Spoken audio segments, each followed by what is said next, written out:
Thank you very much. Thank you. Nice crowd. What a good-looking group of people. Well, we have some very, very good news today, and a lot of good things are happening for our country. Please sit down. My fellow Americans, this is Liberation Day, waiting for a long time. April 2nd, 2025 will forever be remembered as the day American industry was reborn, the day America's destiny was reclaimed, and the day that we began to make America wealthy again. We're going to make it wealthy, good and wealthy. For decades, our country has been looted, pillaged, raped, and plundered by nations near and far, both friend and foe alike. American steel workers, auto workers, farmers, and skilled craftsmen, we have a lot of them here with us today.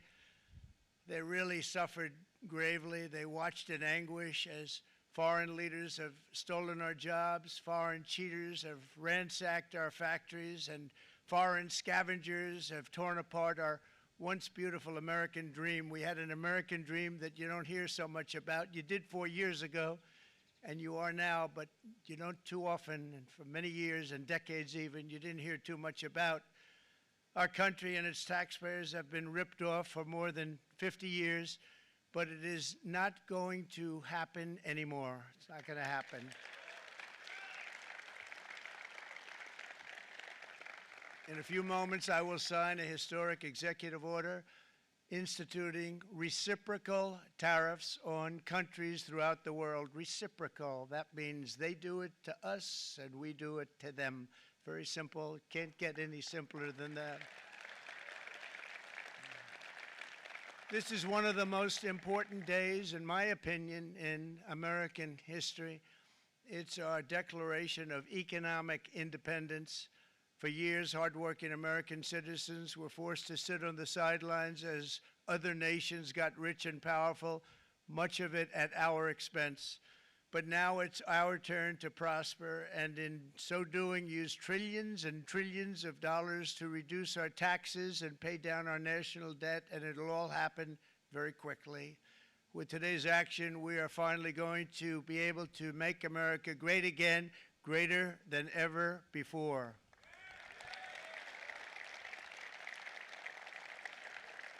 Jobs and factories will come roaring back into our country, and you see it happening already. We will supercharge our domestic industrial base. We will pry open foreign markets and break down foreign trade barriers. And ultimately, more production at home will mean stronger competition and lower prices for consumers. This will be indeed the golden age of America. It's coming back, and we're going to come back very strongly. We're pleased to be joined on this momentous occasion by Vice President J.D. Vance. J.D., thank you. Thank you. Thank you very much. Where are you, J.D.? No, that wasn't too hard to find. I was looking, you know, he likes to take a low-key attitude, so it'd usually be sitting right in front. He's gaining a lot of confidence, Mike, isn't he? And nearly my entire cabinet is here, as well as Speaker Mike Johnson, who's done an amazing job. And with the great success we had last night in Florida, we have a majority of 7, and 7's like a lot when we had it at 1, right? You've done a fantastic job, and many of the members of the House and Senate are with us. Senators, Congressmen, thank you all for being with us. We appreciate it. For decades, the United States slashed our trade barriers on other countries, while those nations placed massive tariffs on our products and created outrageous non-monetary barriers to decimate our industries. And in many cases, the non-monetary barriers were worse than the monetary ones. They manipulated their currencies, subsidized their exports, stole our intellectual property, imposed exorbitant VAT taxes to disadvantage our products, adopted unfair rules and technical standards, and created filthy pollution havens. They were absolutely filthy, but they always came to us and they said, we're violating, we should pay for it. It's all detailed in a very big report by the U.S. Trade Representative on Foreign Trade Barriers, and I'll just hold it up for you. It's available, and you don't have to pay too much. As I understand it, you'll pay nothing. It's a lot of work for something, actually, because it's a special book. It's very, frankly, it's very upsetting when you read it, when you see what people have been doing to us for 30 years.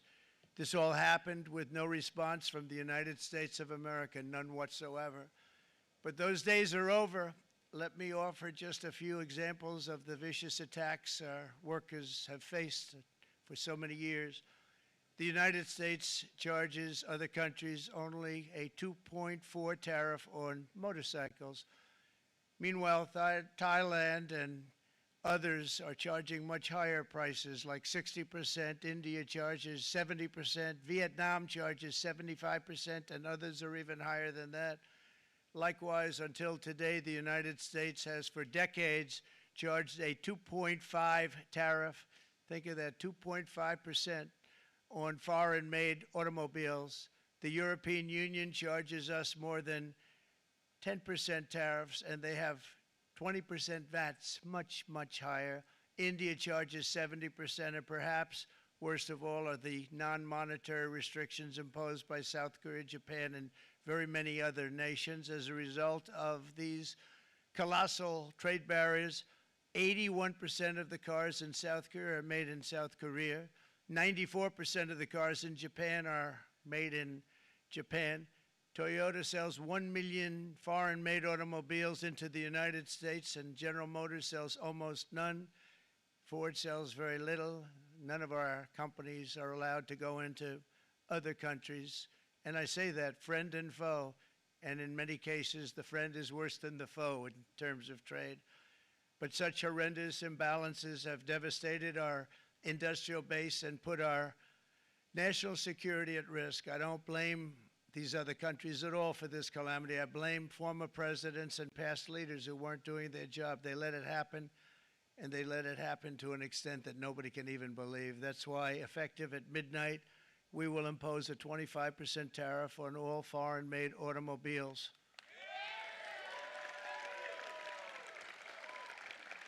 Thank you.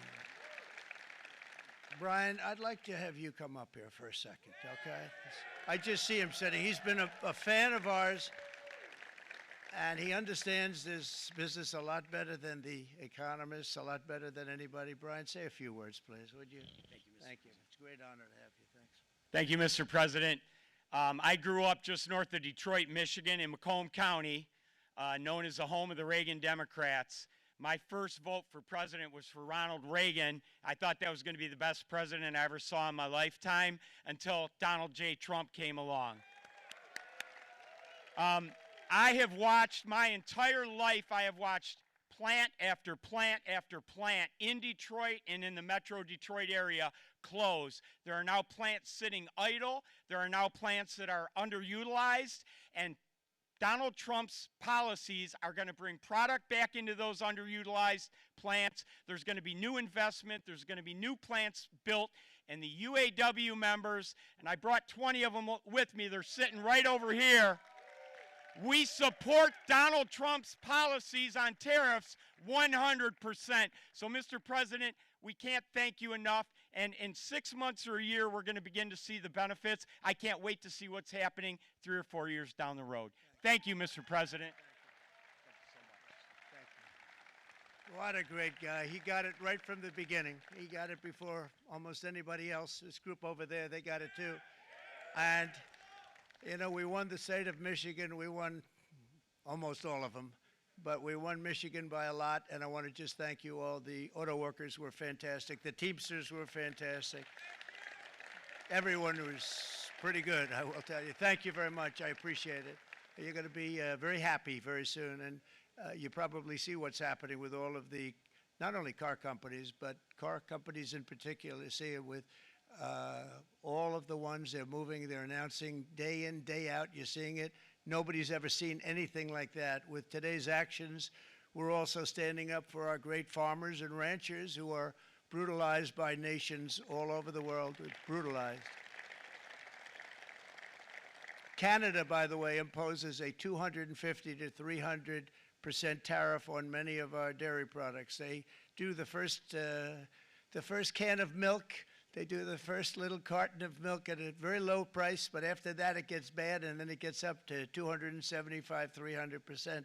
So when they're figuring what's Canada charging, they say, oh, about 2%, 3%. But take a look at what happens down the road. When you look a little bit, it's not a pretty picture, and we don't like it, and it's not fair. It's not fair to our farmers. It's not fair to our country. And with countries like Canada, you know, we subsidize a lot of countries and keep them going and keep them in business. In the case of Mexico, it's $300 billion a year. In the case of Canada, it's close to $200 billion a year.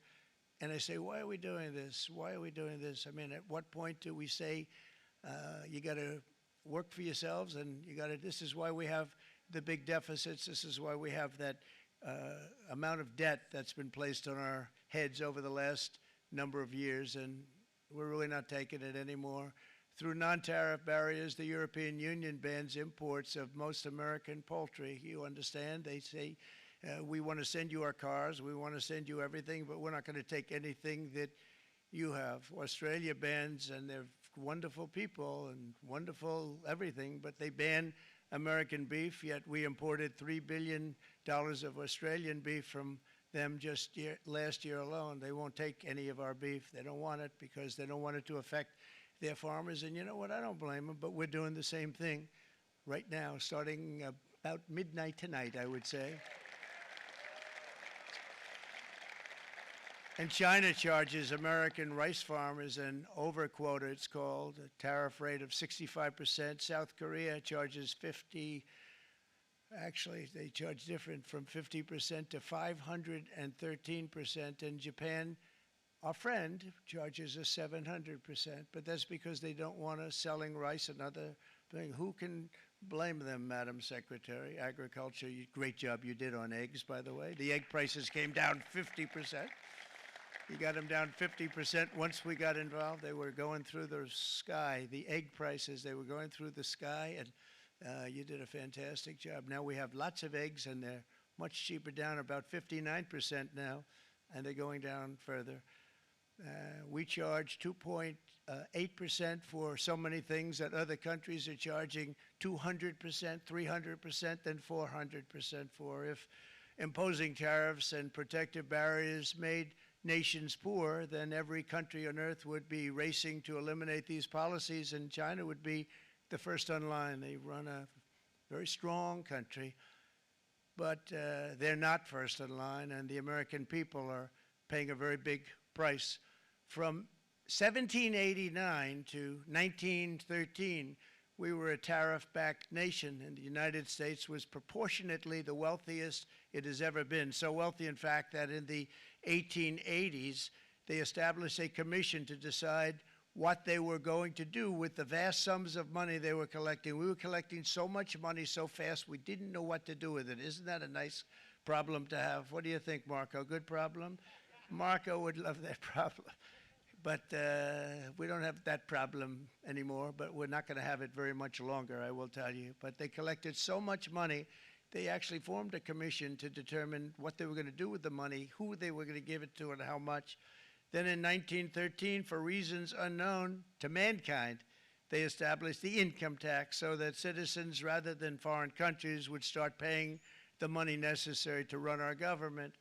Then in 1929, it all came to a very abrupt end with the Great Depression, and it would have never happened if they had stayed with the tariff policy. It would have been a much different story. They tried to bring back tariffs to save our country, but it was gone. It was gone. It was too late. Nothing could have been done. It took years and years to get out of that depression, far longer than even FDR had that office right over there for a long period of time. The ramp system, that's rather intricate, was built because of him, and every time you walk up, you think of him, and he did a great job in many ways, but it lasted long beyond his terms, as you know. But it's not too late any longer, and we're going to start being smart, and we're going to start being very wealthy again. We're going to be wealthy as a country because they've taken so much of our wealth away from us. We're not going to let that happen. We truly can be very wealthy. We can be so much wealthier than any country. It's not even believable, but we're getting smart. Nearly a century later, in the face of unrelenting economic warfare, the United States can no longer continue with a policy of unilateral economic surrender. We cannot pay the deficits of Canada, Mexico, and so many other countries. We used to do it. We can't do it anymore. We take care of countries all over the world. We pay for their military.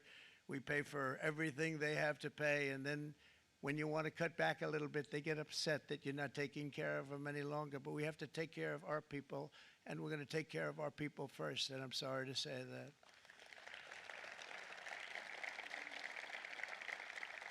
And today we're standing up for the American worker, and we are finally putting America first.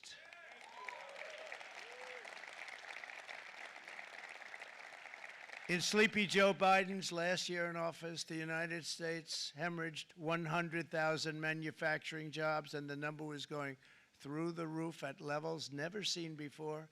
And our trade deficit reached a record $1.2 trillion, which is unheard of. Since the beginning of NAFTA, the worst trade deal ever made, it was a horror show.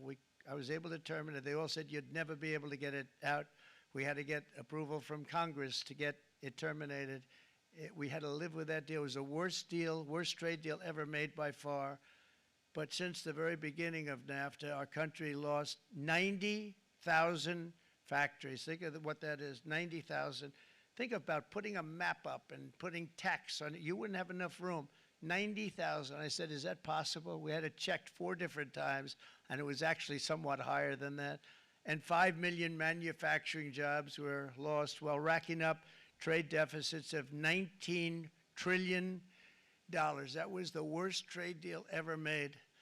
As a result of these gigantic losses, foreign nations now own $26 trillion more of American assets than think of this, than the Americans own of their own foreign assets or other foreign assets. The United States can no longer produce enough antibiotics to treat our sick. We have a tremendous problem. We have to go to foreign countries to treat our sick. If anything ever happened from a war standpoint, we wouldn't be able to do it.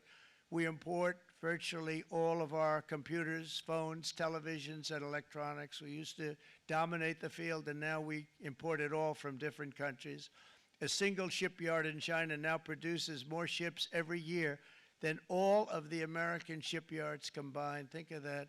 And it was a business that we used to dominate. We used to dominate it totally. In short, chronic trade deficits are no longer merely an economic problem. They're a national emergency that threatens our security and our very way of life. It's a very great threat to our country. And for these reasons, starting tomorrow, the United States will implement reciprocal tariffs on other nations. It's been a long time since we even thought of that. We used to think about it a lot. We didn't think about it for many decades, and you see what's happened. For nations that treat us badly, we will calculate the combined rate of all their tariffs, non-monetary barriers, and other forms of cheating.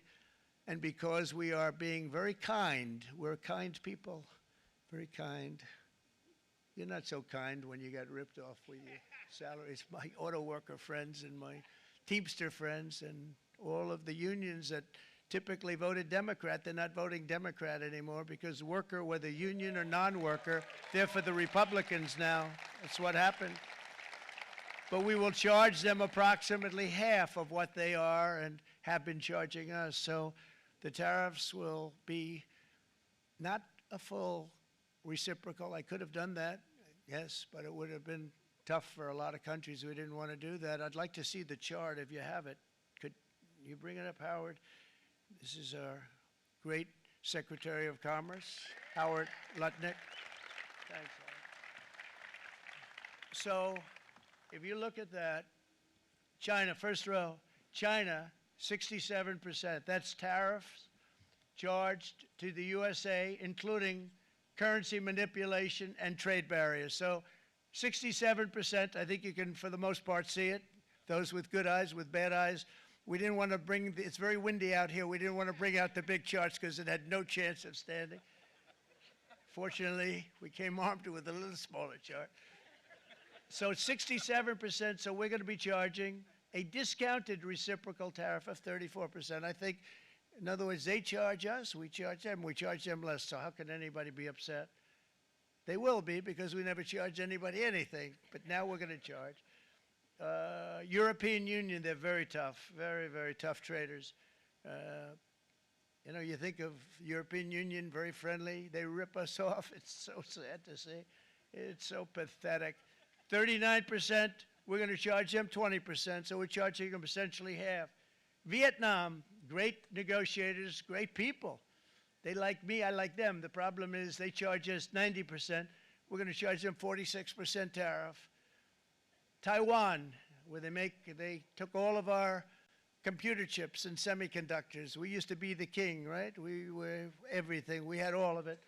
Now we have almost none of it, except the biggest company is coming in. We're going to end up with almost 40%. Lee Zeldin's working to get their approvals. And it's an amazing company. Mr. Wei, of one of the great companies of the world, actually. They're coming in from Taiwan, and they're going to build one of the biggest plants in the world, maybe the biggest for that. But 64%, we're going to charge them 32%. Japan, very, very tough, great people. And again, I don't blame the people for doing it.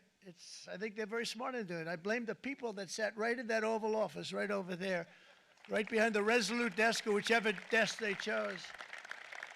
Japan, 46%. They would charge us 46%, and much higher for certain items like cars, you know, little items like cars. 46%, we're charging them 24%. India, very, very tough, very, very tough.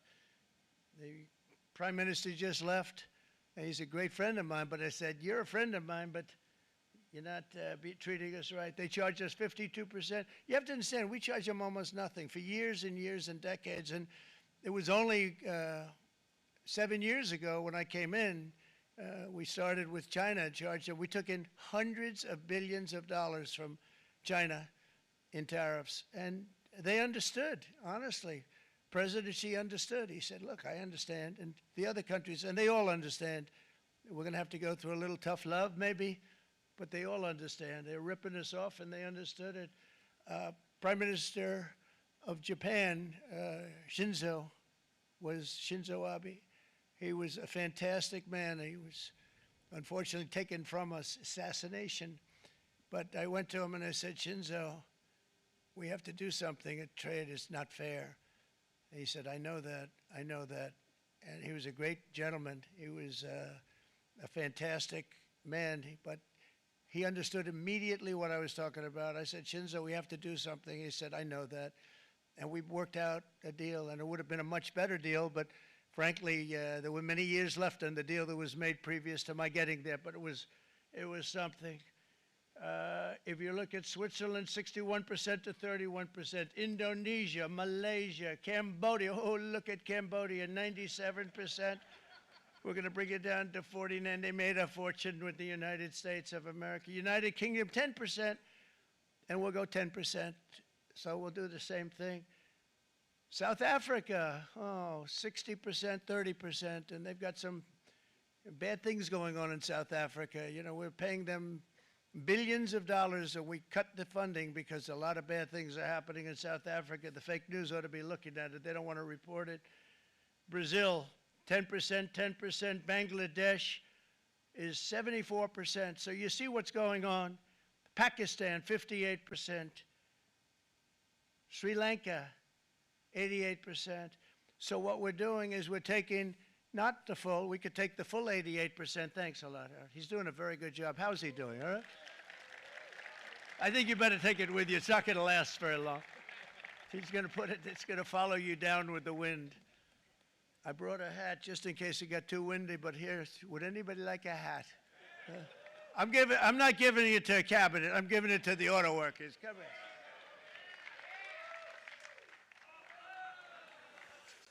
Thank you, fellas. Get it. That's it. That's it. They deserve it more than our cabinet. Our cabinet has plenty of hats. But you see the numbers. The numbers are so disproportionate. They're so unfair. At the same time, we will establish a minimum baseline tariff of 10%. You notice that on the chart. And that'll be on other countries to help rebuild our economy and to prevent cheating. So we're going to have a minimum of cheating, and we're going to be very severe on the people that at the gate that watch the tariffs and watch the product coming in, because there's been a lot of bad things happening at the gate because the money is so enormous that you're talking about. There's never been probably anything like it in terms of the enormity, and there are a lot of bad things happen at the people that do the check-in, and they're looking at 10-year jail sentences if they do play. We're going to treat them so good, but if they cheat, the repercussions are going to be extremely strong.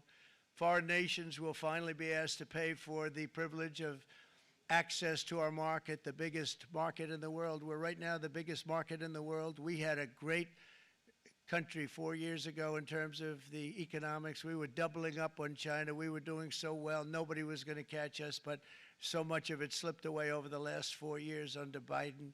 I campaigned on this policy throughout last year, and today that promise was made, and it was also a promise, as you know, that was kept. Promises made, promises kept. To any company that objects to our common sense reciprocal tariffs, again, reciprocal, back and forth, back and forth. And I call this kind reciprocal. This is not full reciprocal. This is kind reciprocal. But what we do is we cut it in half. We charge them. My answer is very simple if they complain. If you want your tariff rate to be zero, then you build your product right here in America, because there is no tariff if you build your plant, your product in America. And we've seen companies coming in like we've never seen before. Likewise to all of the foreign presidents, prime ministers, kings, queens, ambassadors, and everyone else who will soon be calling to ask for exemptions from these tariffs. I say, terminate your own tariffs, drop your barriers, don't manipulate your currencies. They manipulate their currencies like nobody can even believe, which is a bad, bad thing and very devastating to us, and start buying tens of billions of dollars of American goods. Tariffs give our country protection against those that would do us economic harm, and many people were looking to do us economic harm. Maybe not so obviously, but they were doing tremendous economic harm. But even more importantly, they will give us growth. These tariffs are going to give us growth like you haven't seen before, and it'll be something very special to watch. I am so looking forward, and Brian, it's going to happen even faster than you said. You know, you might say, but it's already started. It's already started. Work's already begun on plants all around the country, and you see that as before. These are big, rich companies. We have $61 billion started on a big plant going up. It's going to be announced over the next 2 days, and they already started work. Many of these the biggest companies in the world, they've committed to build, build, build. We're going to build, build, build, sir. And they came here to see me, and they wanted to know if they could have a press conference. I do as many as I can. I'm pretty busy trying to stop Russia and Ukraine and the Middle East. We got to stop that. We got to stop the Houthis, which we're making tremendous. They like shooting ships down and out of the water, sinking ships. They get a kick out of it, but they're not getting such a kick out of it now, are they, Mr. Secretary? They're not getting such a kick out of that now. But here are just a short list of some of the companies that have already announced and committed to investment. And this is a company that built its factories and its plants in China. Apple is going to spend $500 billion. They never spent money like that here. They're going to build their plants here. SoftBank, OpenAI, and Oracle, great companies, are investing $500 billion almost immediately. NVIDIA, a hot company, is investing hundreds of billions of dollars. They just announced. TSMC, the biggest, most important company in the world of chips from Taiwan, with no investment from us, is investing $200 billion. And they said the reason was, number one, the election of November 5th, and number two, the tariffs. They don't want to pay the tariffs, and the way they're not paying it is to build their plant here. So we're going to go from almost no percentage. We used to have 100% of the chip market. Now it's all in Taiwan. Almost all of it's in Taiwan, a couple of other countries, but mostly in Taiwan. And think of it, we had 100%. We lost it because of people in that office that didn't do their job. They allowed it to be stolen from us. Johnson & Johnson, great company, $55 billion. Eli Lilly, $27 billion. Meta is investing $500 billion. Wow. DeMac is investing $20 billion. CMA, CGM, $20 billion. And then you have Merck and Clarios, Stellantis, General Motors, GE Aerospace, Honda, Nissan, Hyundai are all putting in billions and billions of dollars, and they're committed 100%. So. And we've never had, and this is after 2.5 months. This is after just a short, this all took place as soon as we came out with what everybody wanted to do. You know, I watched a gentleman today on television, used to work with Lee Iacocca, a very respected automobile person, and he said, you know, because they were asking people, and they try and get as many negative people as they can, but they can't find them too much. It's pretty hard to find in terms of what we're doing, especially when they see all this investment. They said, so tell me, what do you think of what Trump is doing from the automobile standpoint? He said, I can't believe it. Somebody is finally, he's an older guy, real pro, really top guy, with Lee Iacocca. He said, I never thought I'd see the day when this would happen, where somebody had the courage to go and do what has to be done.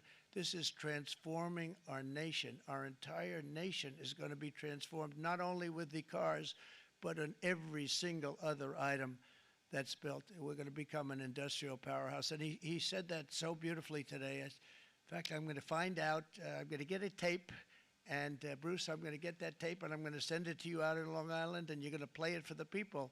And all your union workers and your non-union workers out there, you got a pretty even split.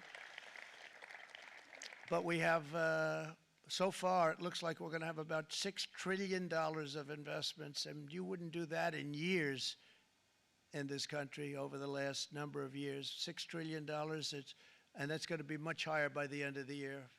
And think of what $6 trillion is. You wouldn't have even a small percentage of that under this other system. We're going to be an entirely different country, and it's going to be fantastic for the workers. It's going to be fantastic for everyone.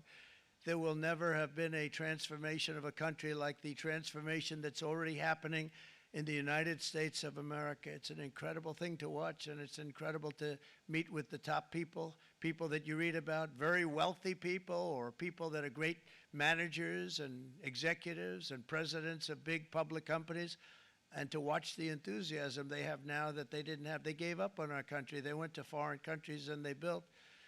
Companies are pouring into our country at levels never seen before, with jobs and money to follow, and it's really beautiful. In the coming days, there will be complaints from the globalists and the outsourcers and special interests and the fake news. Always, the fake news will always complain.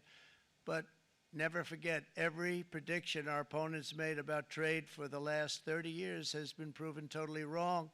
They were wrong about NAFTA. They were wrong about China. They were wrong about the Trans-Pacific Partnership, which would have been a disaster if I didn't terminate it. If I didn't terminate that, United Auto Workers, you would have had no jobs in this country. You would have had no jobs. It was all going to other countries. In my first term, they said tariffs would crash the economy. Instead, we built the greatest economy in the history of the world. And again, I have great respect for President Xi of China, great respect for China, but they were taking tremendous advantage of us, and I commend them for that. I say, hey, if you can get away with it, that's okay. But, you know, they understand exactly what's happening, and they probably, most of them are saying it's about time they did something, but and they're going to fight, and they're going to fight fair. Everyone's going to fight. You know, it's like, I say to the leaders, look, you got to take care of your country, but we have to start taking care of our country now. We can't do what we've been doing for the last 50 years. From the day of my election, the stock market went up in my first term 88%, with NASDAQ going up 155%, more than any president has ever had in any term in office, by far. And I think we're going to blow that away, and maybe the numbers won't show, but I think they're going to show much better than even those numbers. But what you're going to see is you're going to see activity, that empty, dead sites, factories that are falling down. Those factories will be knocked down, and they're going to have brand new factories built in their place. They're not only talking about renovating, they're talking about brand new, the best anywhere in the world, the biggest anywhere in the world. I have a friend who builds car plants, and I said, I want to see the biggest and the best. He said, well, we have to go to Mexico. I said, no, I want to see it in the United States. He said, we're not building them in there. This is a year and a half ago during the campaign. He said, we're not building it. You'd have to go to Mexico. When I was starting to decide to run, and I went to #1 in the polls very rapidly, I want to say, like let's say in the first hour, and then shortly thereafter, it looked like I was going to win, and the fake news was saying, "Oh no, don't do this." What they don't know is if I didn't win, they would have really been in trouble, because nobody wants to read them anyway. But I tell you what, when it looked like I was going to win, I announced that I was going to be doing exactly what we're talking about today. Great consistency, actually, because I've been talking about it for 40 years, but because I saw what was happening 40 years ago. If you look at my old speeches when I was young, very handsome, my old speeches, and that people would say, I'd be on a television show, I'd be talking about how we were being ripped off by these countries. I mean, nothing changes very much. The only thing that changed were the countries, but nothing really changes. But it's why it's such an honor. It's such an honor to be finally able to do this. If you look at China, I took in hundreds of billions of dollars in my term, hundreds of billions. They never paid 10 cents to any other president, and yet they paid hundreds of billions, so much so that Biden couldn't do anything. They wanted to try and terminate it because he had a very special relationship with China. You know what the relationship was? He had a special relationship. But the numbers were so big, that they couldn't do it. So they did ease it up. They did things that they shouldn't have done. They made it a lot more comfortable for them, but they couldn't do it because the numbers were hundreds of billions of dollars, and I did that. And we were on our way to doing something like incredible. And then we had a very bad election happen, a lot of bad things happened. So when I said we got to do it again, I said we have to make it too big to rig, and we made it too big to rig, and we won in records, and it was a monumental win. And it was such an honor to see so many of you, like Brian and your friends, here with us to celebrate, and to more importantly celebrate what we're doing, because that wouldn't be a full celebration if we didn't do this, because this will be an entirely different country in a short period of time. It'll be something the whole world will be talking about it. The critics made the very tired predictions earlier this year, but in February, core inflation dropped to the lowest rate in 4 years, and the price of eggs, as you know, just in a month and a half, we were there for 4 weeks, and the first week I got blamed for eggs. I said, I just got here. They said eggs have gone up at like 250%, and you can't get eggs, and they were going crazy, and I said, I just got here. And then we got to work on eggs, and we got to work on everything, and our great Secretary of Agriculture, you did a fantastic job, Brooke Rollins, she did a fantastic job. And as I said before, the price of eggs dropped now 59%, and they're going down more, and the availability is fantastic. They were saying that for Easter, please don't use eggs. Could you use plastic eggs? I said, we don't want to do that. We want to, and you really came through. It's an amazing job. Thank you very much, Brooke. You did great. But likewise, an old-fashioned term that we use, groceries. I used it in the campaign. It's such an old-fashioned term, but a beautiful term, groceries. It sort of says a bag with different things in it.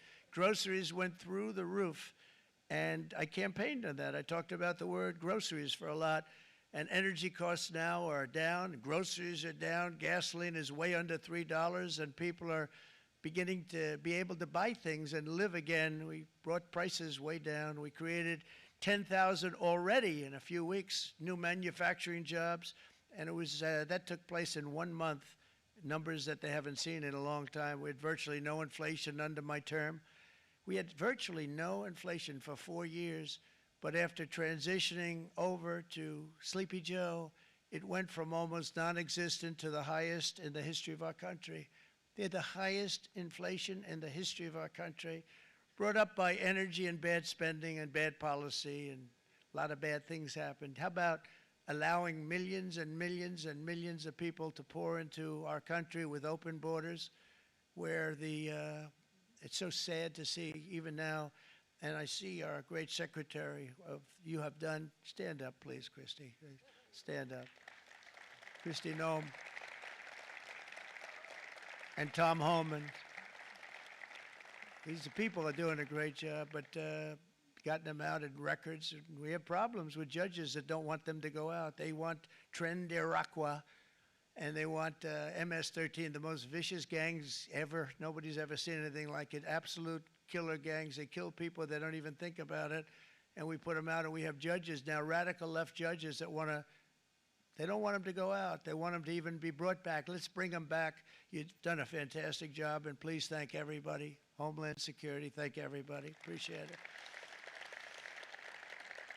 And we now have a border that's the best border that we've ever had, even better than it was my first term. My first term we did good, but this one we really specialized in. We've done really well. And we had records then. We had the best, safest border. 4 years ago, we had the best border there ever was. And now we have, you've actually matched it and done even better. And we're going to get it down the right way. And we want people, by the way, to come into our country, but we want to come in through a legal process. We want them to come in legally. We need more people. We need people to run these plants and to help the auto workers and the Teamsters and the non-union people and everybody else. But we need people and the farmers. And we're going to let people come in, but they want to come in. We want them to come in legally. They have to have the capability of loving our country, not people that hate our country. We don't want them in our country. And now we're going to pass the largest tax cuts in American history, and that's where we're relying on Mike and John Thune. And we will not cut Social Security, Medicare, or Medicaid benefits, and the Democrats will, because if they got in, the entire economy would collapse. This country was heading for a collapse under the people that you saw. They were horrible. I think one of the reasons people like the job, I have my highest approval ratings because I think they're comparing me to the worst administration in the history of our country, so I appreciate that at least. But Speaker of the House Mike Johnson and Senate Majority Leader, appreciate it, Mike. John Thune have been fantastic, by the way. But they've been working tirelessly on taking the next step to pass the plan for our one big, beautiful bill. I'd like to name it that if you can. One big, I made that statement about 6 months ago, and everybody calls it one big, beautiful bill. And it will be that. It'll have everything, the big tax cuts and every incentive there is. And it'll be fantastic. And by the way, for the cars, we're asking for an interest deduction on a loan. So if you build the car, only in America we do it, Brian. If the car's not built in America, you don't get the interest rate deduction. But if you build the car in America, if you buy a car, if it's built in America, then you get an interest rate deduction, tax deduction, and that's a big thing. It's going to be a big thing. I think that's going to pay for itself very quickly, that deduction. Never happened. We've never had anything like that before. Somebody said, where do you get the idea? Because it's so basic. You would think that would have happened a long time ago. It never did, and I'm very happy it didn't because now I can say that was my idea. But we're going to get us closer to the debt extension. We have to get the debt extension passed, and I know you're going to be able to do that, Mike, and it's very important that you do that. And all of the other things that the Senate budget plan gives us, along with working, because I know they're working together, John and Mike, and the two bills are going very well together. We need to get our shared priorities done, including certain permanent tax cuts. We want the tax cuts to be permanent, spending cuts, energy and historic investments in defense, border, and so much more. We're covering everything. These will be phenomenal. There'll be no bill like this going to straighten. One bill is going to straighten out our country for many, many years to come. And we said, let's just do it and let's get it done. And some guys will love it and some guys will like it a little bit less because they're not getting what they were exactly looking for, but they're getting a lot. They'll never, if we get this done, it'll be the most incredible bill ever passed in the history of our Congress and Senate and congressmen, the senators and the congressmen, many of whom are here today, will be very proud of themselves. I really believe that. It's going to set us on a whole new prosperous path. We're going to cut spending and right-size the budget back to where it should be. We're going to do that very strongly. Thank you, Rick. Thank you. John, thank you. Oh, look at all of our senators over there. Oh, boy. That's a nice group of people. But I won't like them so much if they don't get this bill done. That's a great group, and Congressman, thank you very much. I appreciate it. Tremendous people. The Senate plan is my complete and total support, and the House plan likewise is very similar. They're moving along pretty much at the same clip, and as soon as you're ready, you'll show it to me, and I'm sure it'll have my support, Mike. Every Republican congressman and senator must unify. We have to unify. We can't be separated. We have to get it done. We have to get absolutely everything we can, and we have to take care of the American people. That's the only thing that matters. We have to take care of the American people first. We need to pass this bill immediately, get it done, including debt extension. From this day on, we're not going to let anyone tell us that American workers and families cannot have the future that they deserve.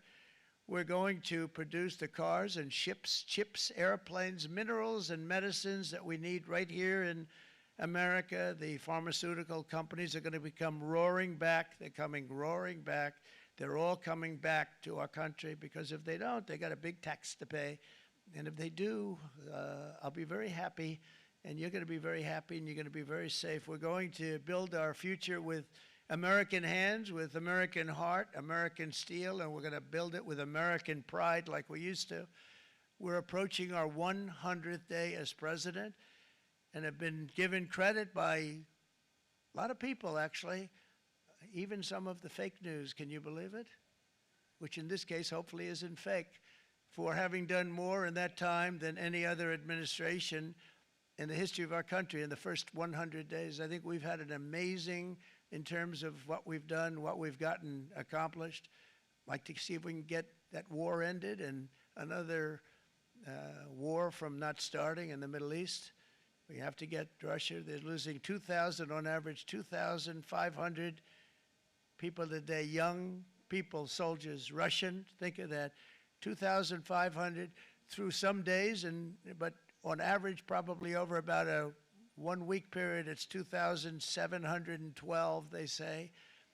They're losing those soldiers. They're dying. They're being decimated. And they're not from our country, but they're from other countries. But they're human beings. They're from Russia. They're from Ukraine in this period, most of them. And we're going to get it stopped. It's a senseless war that would have never happened if I was president, and it shouldn't be allowed to go on. And I think we're being given good cooperation by Russia and by Ukraine, but we have to get it stopped. It's humanity. It's humanity. It's a terrible thing. This will be a very big moment. I think you're going to remember today. It's going to be a free nation that we're dealing with. We're going to have a very free and beautiful nation. It's going to be Liberation Day in America, and it's going to be a day that hopefully you're going to look back in years to come and you're going to say, you know, he was right. This has turned out to be one of the most important days in the history of our country. God bless you, and God bless America. Thank you, everybody. Thank you very much. Thank you. Thank you very much.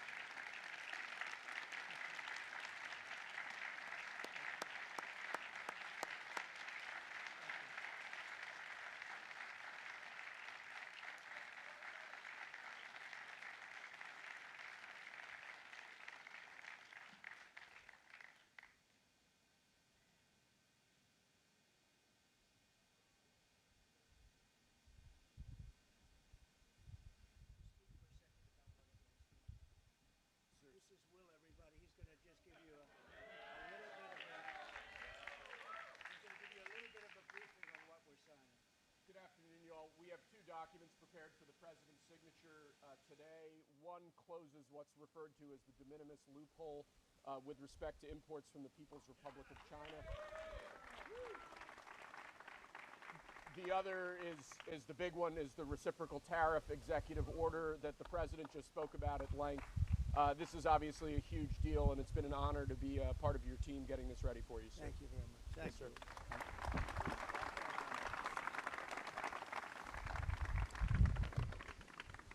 This is big stuff.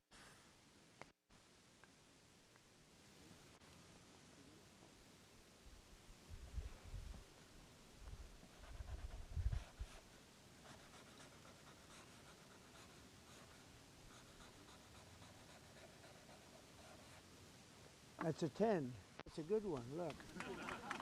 That's a good one. That's a good one. Thank you. Thank you, sir.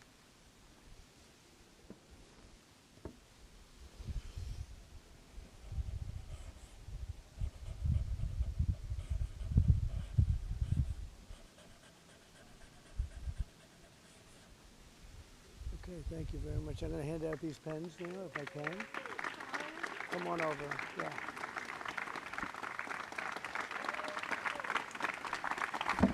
Thank you very much.